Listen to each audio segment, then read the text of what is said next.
Well, I'm Owen Gaffney. I am Director of International Media for the Stockholm Resilience Centre and Director of Communications for Future Earth. And so we're from the research community. We study global change, how our planet has been changing over the last few centuries, trying to understand what those changes mean for the future.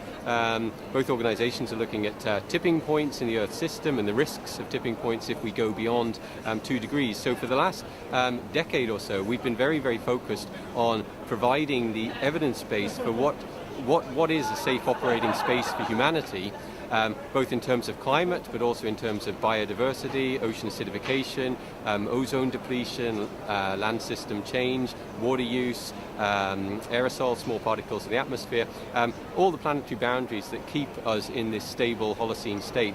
And the conclusion really is that if we go beyond 2 degrees, then we really risk crossing irreversible thresholds in the Earth system with potentially catastrophic effects for humanity.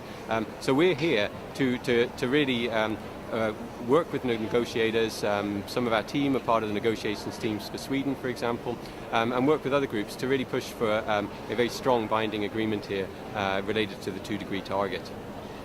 Do you believe that we have a snowball's chance of getting that they aim for zero carbon in a very short time? So we think that we really need to go to zero carbon emissions by around 2050 or sometime soon thereafter to have any sort of chance of staying to 2 degrees. I mean, even then, that only gives us a 66% chance of remaining within the 2 degree boundary. So we certainly are taking risks. But I think we have lots of reasons to be optimistic.